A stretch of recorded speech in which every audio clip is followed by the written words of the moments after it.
a Knife Day is filmed in front of a random studio audience that walks by my table as I review knives. So please pardon any noise. Today's video is about a tribute blade. Now, the blade that inspired this one is the V42 fighting knife, made for the 1st Special Service Force back in 1942. The V42 made in 1942. Now, this blade was inspired by another blade made by Fairbairn Sykes and is the OSS fighting knife. You can see the similarities and how one is inspired the other one, modified. And now, let's show you the blade that those two daggers inspired. And this is the V14 by Spartan Blades in collaboration with Les George. Now, what I could tell by this, Spartan Blades makes top-notch sheaths. I love them. But I do believe that Les George might have something to do with this, unless Okuden changed their logo. If you could see it, give it a little tribute. This is like a little shield with wings on it, and it says CLW. That's right. So here we have this. This could be over a belt, woven into molly gear, backpack, vest, what have you. The retention is fantastic. Multiple lashing points. Retention is fantastic. And of course, the knife itself. Please note the fantastic lines of this awesome knife. I've been wanting one of these for so many years. The logo, Spartan Blades. The fuller. And look at the angles of this blade. Now, if you've heard, and you've probably heard rightly, daggers are very, very complicated to make because of the bevels. But once again, this collaboration knife is showing that not only Spartan Blades, but Les George really do know what they're doing. You see the differences, the inspirations from traditional. Mind you, the V42 had leather stacked. Ours has more modern materials, full tang. The differences in the skull crusher. And please note that here is the Les George logo, and this is a S35VN steel. Now, this is important to note later when I read to you the specifications, because I got this from Monkey Edge, and sometimes dealers will have older production runs than what is being currently shown on the Spartan Blades website. But that's okay, because I know from experience that Spartan Blades quality is fantastic. Okay. And now let's go take a look at the specifications. The Spartan-George V14 dagger, winner Blade 2014 Collaboration Knife of the Year. The Spartan-George V14 dagger is Spartan Blades' first collaboration with the gifted and prolific knife maker Les George. The V14 features a full tang design combined with a 0.25-inch precision ground thickness, making for a very reliable blade. Each of these handcrafted combat knives is first hollow ground with 4 symmetrical bevels, then vacuum heat treated, double deep cryogenically treated, and double tempered. The end result is added edge retention and toughness, thus fixing the classic durability problem that has plagued military combat daggers in the past. In addition to an extremely high-quality blade, the Spartan-George V14 combat dagger features an ergonomic and textured handle specifically designed for maximum comfort and a confident grip. This is where they opted to diverge from tradition, choosing an oblong handle with flats on each side to assist in the indexing and use of the knife during times of limited visibility. Now on to the specifications themselves. Now the overall length is 11.5 inches, blade length is 6 3/4, with a blade thickness of 1/4 inch. Now currently on the Spartan Blades website, they are using a blade steel of CPM S45VM, with mine being S35VM. The blade hardness is 59 to 61 HRC, blade style full tang hollow ground dagger. Coating, Sparta Coat, PVD, Tungsten DLC, Black or ZRN, Flat Dark Earth. Handle material, 3D contoured G10 Black or Green, weighing in at a svelte 9.28 ounces. So now that we have the specifications done, let's do a size comparison. Now, this knife is also from Spartan Blades. This sheath is made from okuden, and there is a very specific way to tell, or at least I can tell, is he has this, so you can move this and change the belt loop. Okay, there you go. So, and I also have this fire starter on here. It's a combination, and it just slides right into there. So let's pull this out and take a look at the Horkos in comparison to the V14.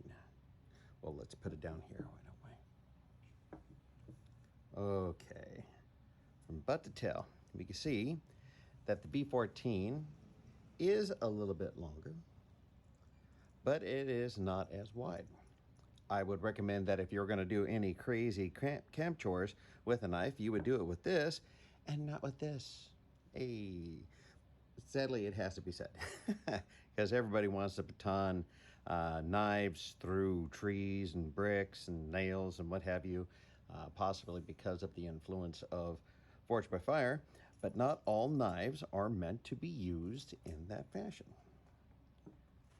So there you go. So now let's go over and check out who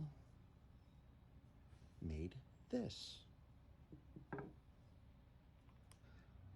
So let's look at the Spartan Blade side of the family. We're going to start out with Curtis Vito.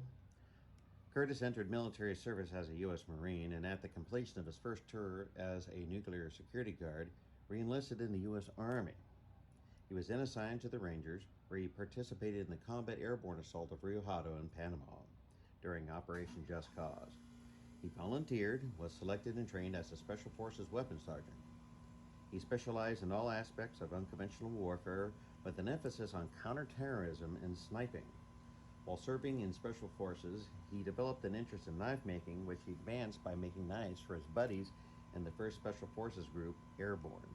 He completed his 20-plus year career after numerous sensitive deployments and missions throughout Asia and the Middle East. I'm going to post up his assignments in military education.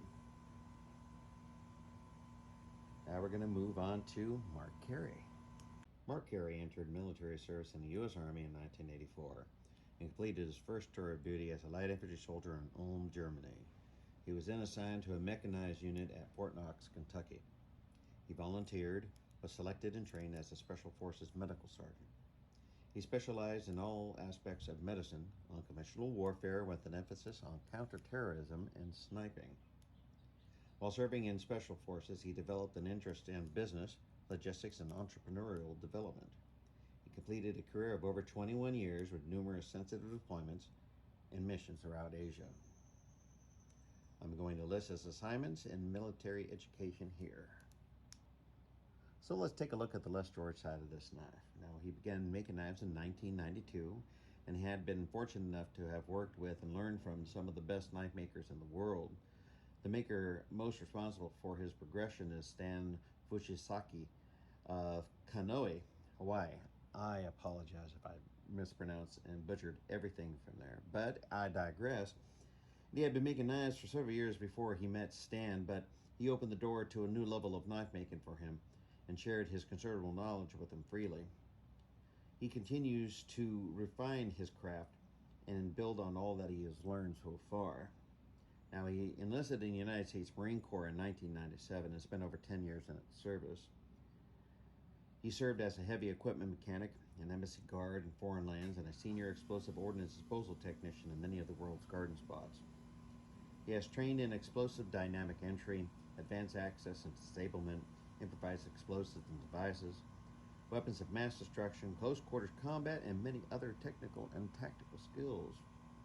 He has deployed, lived, and worked in many places, ending up working with an explosive ordnance technician, clearing unexploded munitions from projectiles to landmines from old training areas. Now, as an EOD team leader in Iraq, he oversaw over 300 EOD responses and over 100 improvised explosive devices where he rendered them safe. All of these experience has given him a unique view of how to think about knives and tools and how they should be designed, made, and used.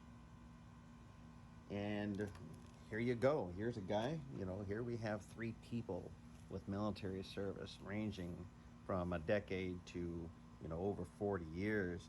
I appreciate Les George's EOD experience because he would also make tools while deployed to work on the EOD side of his deployment responsibilities. And that's not something that you just find any place. So, Spartan Blades, Les George, the tribute to the V42 fighting knife, culminating in the making of the V14 dagger, the fighting knife. And I hope you can appreciate the who, the how, and the why of how this dagger came into my possession. And there you go. Now, of course, please click subscribe, do all those things. We are working up to 1,000 subscribers, pardon my French, and I really appreciate you taking the time to watch us. Now, this is the end of the official video, but I've put together some stuff that I've collected while doing my research that I'd like to share with you, and I invite you to continue to watch after this part of the video is done. Thank you so much for spending time with me, and as always, have a knife day.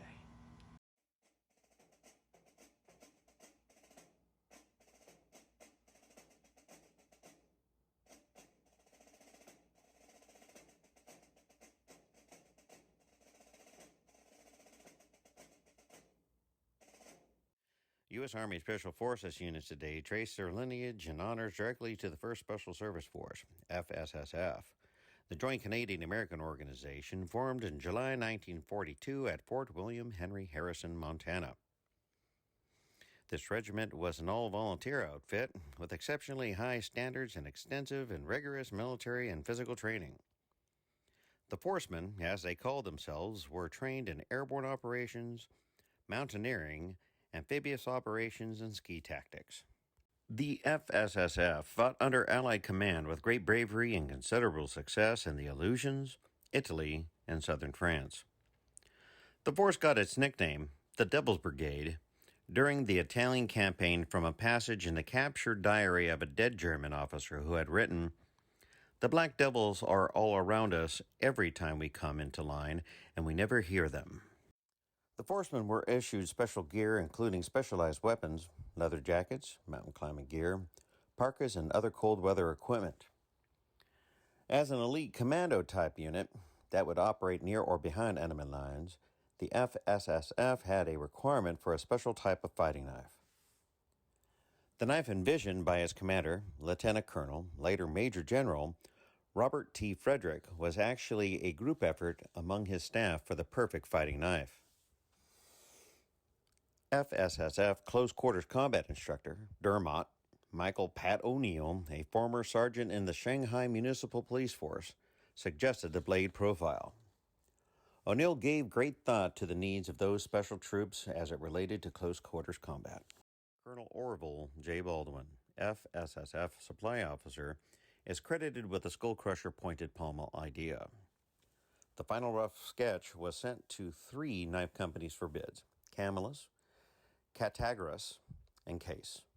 The Case model was personally selected by Frederick himself. The W.R. Case & Sons Cutlery Company of Bradford, Pennsylvania was selected to produce the knife, which was designated in Ordnance Department documents as Knife Fighting Commando Type V42.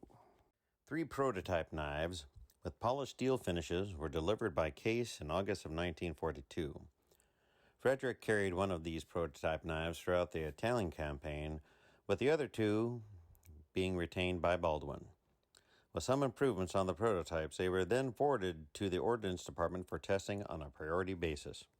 The first recorded order for the V42 knife occurred on 27 November 1942, and orders continued until November 1943, culminating in a total of 3,423 blades. This limited production makes this the rarest officially authorized standard production knife issued to the U.S. forces in World War II. After gaining proficiency with hand-to-hand combat, soldiers were introduced to the V42 fighting knife. Soldiers learned that the knife could be used either in a slashing or stabbing fashion. Part of FSSF training included classes on human anatomy. Soldiers were taught how to bleed a man or to quickly kill him. The V42 was featured with a 7 5/16" blue stiletto blade and had an overall length of 12 inches. The handle was made of finely serrated leather washers, and on the pommel ended in a short point for use as a skull crusher. The knife was issued with a leather scabbard about 20 inches in length, with thongs to be tied about the lower thigh. The reason for the length was so the knife would hang below long parkas and be instantly available.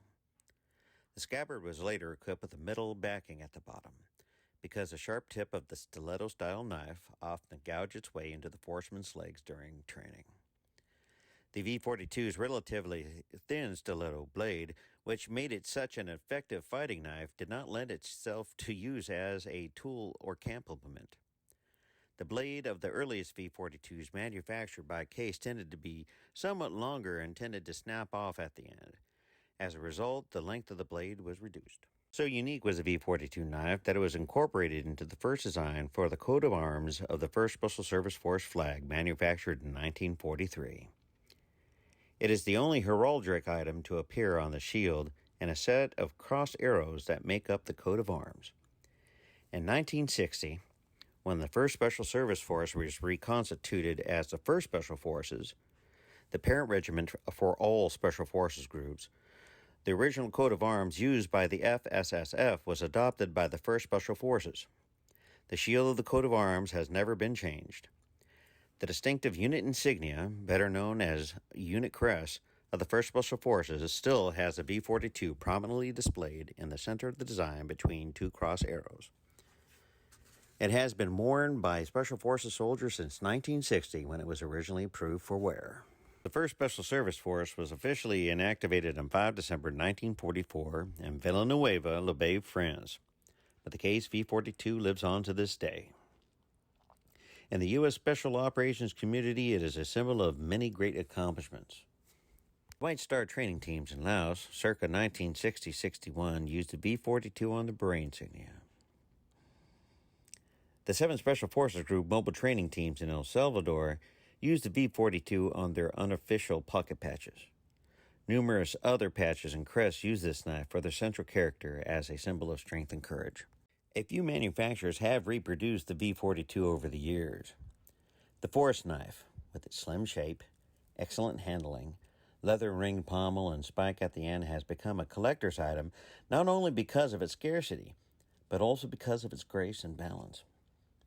In 1942 through 43, a V42 cost only a few dollars to manufacture. Today, original V42s often sell for thousands of dollars. The V42 is a legendary knife that today is an enduring symbol of the most elite of the U.S. Army. No article of equipment is as synonymous with the 1st Special Service as their V42 fighting knife, and it lives on today on the Green Beret. Thank you so much for taking the time to learn about the V42 fighting knife. I hope you enjoyed learning about it as much as I did. Now, the V14 is a tribute knife made by Spartan Blades, which has retired Special Forces soldiers in its ranks, and Les George, who is a 10-year Marine Corps veteran. And this tribute is to all those who carried the knife and wore the beret. And as always, have a knife day.